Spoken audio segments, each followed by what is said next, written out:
పార్టీలతో సంబంధం లేకుండా రాజకీయాలకు అతీతంగా వైశ్య సంస్థలు సేవా కార్యక్రమాలు నిర్వహిస్తున్నాయని సంస్థల ప్రతినిధులు అన్నారు. మంగళవారం లాలా చెరువు రోడ్లోని వైశ్య హాస్టల్లో నిర్వహించిన మీడియా సమావేశంలో కోట్ల కనకేశ్వరరావు, మద్దుల మురళీకృష్ణ, పందిరి వీరభద్రస్వామి, ఎన్నమూరి శ్రీరామచంద్రమూర్తి, ఎన్నమూరి దీపు తదితరులు మాట్లాడుతూ ఇటీవల కాలంలో వైఎంవిఏ హాల్ కి లిఫ్ట్ ఏర్పాటు చేసే విషయంలో వస్తున్న వార్తలకు వివరణిచ్చారు. కనకేశ్వరరావు మాట్లాడుతూ తమ అందరి ప్రధాన లక్ష్యం సేవాభావమేనని తెలిపారు. అన్ని రాజకీయ పార్టీలకు చెందిన వారు సభ్యులుగా ఉన్నప్పటికీ పార్టీలు రాజకీయాలకు ఎప్పుడూ ప్రాధాన్యం ఇవ్వలేదన్నారు. విద్యార్థులకు విద్య, వసతి వంటి సేవలను అందిస్తూ అనేక కార్యక్రమాలు నిర్వహిస్తున్నామని చెప్పారు. వైశ్య సంస్థల ఆధ్వర్యంలోని విద్యా సంస్థల్లో వందలాది మంది విద్యార్థులు వసతి పొందుతూ మంచి ఉత్తీర్ణత సాధిస్తున్నారని అన్నారు. సేవా సంస్థల్లో రాజకీయ జోక్యం వల్ల సభ్యులకు ఇబ్బందులు వస్తాయని ఆయన ఆవేదన వ్యక్తం చేశారు. వైఎంవిఏ హాలుని తక్కువ ఖర్చుకి పెళ్లిళ్లకు, వేడుకలకు ఇస్తున్నామని, వృద్ధులకు పెన్షన్లు ఇవ్వడం, వైద్య సేవలు అందించడం చేస్తున్నామని చెప్పారు. ప్రక్కన ఉన్న స్థలం కన్జర్వెన్సీ క్రిందకు వస్తుందని, అక్కడ గడిచిన 15 ఏళ్లుగా ఎలాంటి కార్యకలాపాలు జరగడం లేదని అన్నారు. వైఎంవిఏ హాల్కి లిఫ్ట్ కడితే బాగుంటుందని భావించి ఆ దిశగా ప్రయత్నాలు చేస్తుంటే లేనిపోని వివాదాలు రావడం బాధగా ఉందని అన్నారు. ఈ స్థలం మాదంటే మాదని ఎవరు వచ్చినా అది ఎవరి స్థలమో మున్సిపల్ కార్పొరేషన్ తేల్చాల్సి ఉందన్నారు. ఒకవేళ మున్సిపల్ కార్పొరేషన్ కి ఏదైనా చెల్లించాల్సి వస్తే చెల్లిస్తామని అన్నారు. దయచేసి రాజకీయ జోక్యం కూడదని ఆయన అన్నారు. ఈ సందర్భంగా విలేకరులు అడిగిన పలు ప్రశ్నలకు ప్రతినిధులు సమాధానాలిచ్చారు. పెంటపాటి సుభాష్, కక్కిరాల బుచ్చిరాజు, పులవర్తి లక్ష్మణస్వామి, మైలవరపు నాగేంద్ర ప్రసాద్, ప్రభాత్ తదితరులు సమావేశంలో పాల్గొన్నారు. చారిటీ ఇచ్చే వాళ్ళ మీద చారిటీ తీసుకునే మేము ఎప్పుడు కూడా 10 మందికి ఉపయోగపడాలనే ఆలోచనతోనే మేము మా దృక్పథం మా తరతరాలు వస్తూనే ఉన్నాయి.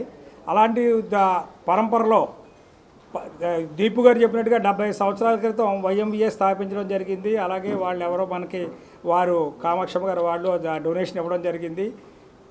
దానికి కేవలం వాస్తు నిమిత్తం దీర్ఘచతురస్రాకారంగా ఉండాలి అనే కారణంగా కొంత క్రాష్గా ఉండే స్థలాన్ని వదిలి మేము బిల్డింగ్ కట్టడం మొదలెట్టాం. బిల్డింగ్ కట్టాం, పూర్తి చేసాం. తర్వాత దాన్ని రినోవేట్ చేసాం. అన్ని రకాలుగాను అందరికీ సమాజానికి ఉపయోగపడే కార్యక్రమాలు ప్రతి నెల వృద్ధాప్య పెన్షన్లు, అలాగే చిన్నపిల్లలకి ఉచిత వైద్యం అన్నీ అందిస్తున్నాం. అలా ప్రతి చోట కూడా ఇక్కడ మనం కూర్చున్న వైశ్య హాస్టల్లో కూడా ఉచితంగా పొరుగురు నుంచి వచ్చే పిల్లలందరికీ ఉచితంగా ఇక్కడ మనం వసతి కల్పిస్తున్నాం. అలాగా వైశ్యులు అంటేనే సేవా దృక్పథం అని అందరికీ తెలుసు.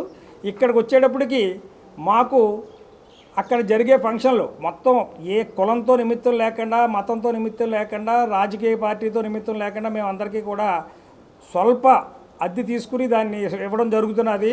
ఆ పరిస్థితుల్లో వృద్ధులకి అందరికీ కూడా ఇబ్బందిగా ఉంది అని చెప్పి మేము ఒక లిఫ్ట్ కట్టడం, అంటే అది మా స్థలమే, ఆ క్రాష్గా ఉన్నదని మాత్రం ఆ రోజుల్లో కొంతమంది పెద్దలు ఏదో చేసుకుంటారంటే వ్యాయామం చేస్తామంటే సరే అని చెప్పి ఇచ్చారు, మా వాళ్ళు ఒప్పుకున్నారు. కానీ మీ అందరికీ తెలుసు గత 25 సంవత్సరాల నుంచి కూడా అది ఖాళీగానే ఉంది. ఎదురుగుండా ఒక రామాలయం ఉంది, దాని బ్యాక్ సైడ్ అంతా కూడా ఖాళీ. పోతే ఇదా అన్నది వ్యవహారం పక్కన పెడితే వారికి గత కొన్ని సంవత్సరాలుగా వ్యాయామం చేసుకుంటూ మధ్యలో అక్కడికి మకిరి అని, అలాగే సూర్య అని వీళ్ళందరూ కూడా ఆ రోజుల్లో మాకు వ్యాయామం నేర్పేవాళ్ళు. మాదిరెడ్డి కేసరావు కుస్తీ పోటీలు పెడితే అక్కడ తయారయ్యేవాళ్ళు ఆ ప్లేస్లో ఉండి.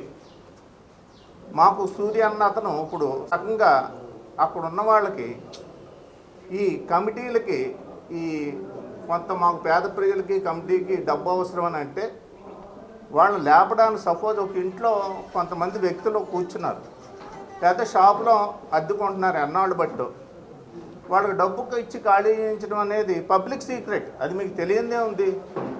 సో అలాగే ఈవేళ వైఎంఏ సంస్థ అనేది పేద ప్రజల నిమిత్తం ఆదివారం హాస్పిటల్ కూడా కండక్ట్ చేస్తుంది. దానికి 17 సంవత్సరాలు పివి స్వామి చైర్మన్గా ఉన్నాడు. అనేక ప్రాంతాల నుంచి ఆర్ఎంపీ డాక్టర్స్ నుంచి శాంపిల్ కలెక్ట్ చేసి ఎక్కడెక్కడి నుంచో వచ్చే పేద ప్రజలకి పివి స్వామి వీళ్ళందరూ కూడా వైద్యం చేయించేవారు. అనేక మంది వైఎస్ఆర్ డాక్టర్స్ వీళ్ళందరూ కూడా ఒక్కొక్క వారం ఒక్కో డాక్టర్ వచ్చేవాడు. వైఎస్ఆర్ డాక్టర్ అందరికీ ట్రీట్మెంట్ చేయడం, మందులు కూడా ఇవ్వడం జరుగుతుంది. దాంట్లో ఆనాటి తాలూకు మనుషులకి మాది అన్నది మేము గొడవ పడడానికి ఇష్టం లేక వాళ్ళకి డబ్బులు ఇచ్చి ప్రజా ఉపయోగం కోసం ఈవేళ మేము ఇది నిర్మించడం జరిగింది. రేపు పొద్దున అది డాక్యుమెంట్స్ పరిశీలిస్తాం. ఒకవేళ కాదు అని అంటే మున్సిపాలిటీలో ఏదైనా ఛార్జెస్ కావాలంటే పెడితే కట్టేస్తాం. దాంట్లో ఏమీ ఇది లేదు. కాకపోతే వాళ్ళని అంగీకరించి మేము కట్టుకున్న తర్వాత సోకాళ్ళు చాలామంది పెద్దలు, సో రాజకీయ నాయకులు అవ్వచ్చు, లేకపోతే ఎవరెవరు అసలు వాళ్ళ మొహాలు కూడా తెలియట్లా నాకు. అక్కడ బ్యానర్ పెట్టి ఏదో పిల్లోడితోటి ఏదో చూడండి బాక్సింగ్ చేయించాను అది ఇది అన్నట్టు చూపెడుతున్నారు. సో అదంతా కూడా అవాస్తవం. ఎందుకంటే ఫోర్త్ గేట్ యూనియన్ అని వాటర్ భక్తులు కావి ఇతర వయసు ప్రముఖుల ఆధ్వర్యంలో వందలాది సంవత్సరాల నుంచి ఘనచరిత్ర గల వయసు సేవా సాధనలో ఈరోజు వందలాది మంది విద్యార్థులు కులాలకు అతీతంగా చదువుకుంటూ 10వ తరగతి పరీక్షల్లో 100% ఉత్తీర్ణత సాధిస్తున్నారు. దశాబ్దాల చరిత్ర కలిగిన వయసు హాస్టల్లో పాతపడటంలో విధులు ఎందరో వయసు పెద్దల సహకారంతో కోట్ల రూపాయలు ఖర్చు పెట్టి ఇక్కడ వయసు విద్యార్థులకు స్టార్ హోటల్ తరహాలో రూములు నిర్మించి ఉచిత వసతి ఇస్తున్నాము. మిత్రులందరికీ నమస్కారం. అలాగే వైశ్య సోదరులు, వైశ్య పెద్దలందరికీ నమస్కారం. ఈరోజు పార్టీలు అతీతంగా వైఎస్ఆర్ లేదు, టీడీపీ లేదు, అందరు పార్టీ సంబంధించి ఇక్కడ సమావేశం అవడం జరిగింది.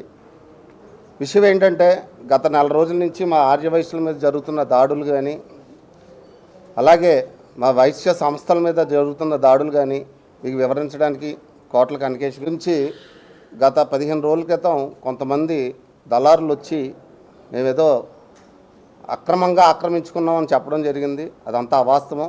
75 సంవత్సరాల క్రితం వైఎంవిఏ అనే సంస్థ ఏర్పడింది. ఆ సంస్థకి ఒక ఆయన విరాళంగా ఇచ్చారు.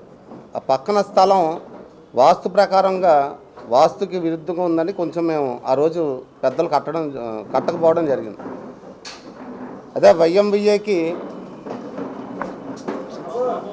రాను కొంచెం చారిటీ పెరగడం, అలాగే కొంచెం వృద్ధులు పెద్దలు రావడం జరుగుతుంది. ఆ దృష్టి పెట్టుకుని పక్కన ఈ వరకు ఖాళీ స్థలం ఉందని ఒక అప్పుల్లో కొంతమంది వ్యాయామ కళాశాల వైఎంవిఏ ఇవ్వడం జరిగింది. మళ్ళీ వాళ్ళ దగ్గర నుంచి మేము తీసుకోవడం జరిగింది. ఎలా అంటే ఇంచుమించు ఒక 11 లక్షల రూపాయలు మేము ఇచ్చి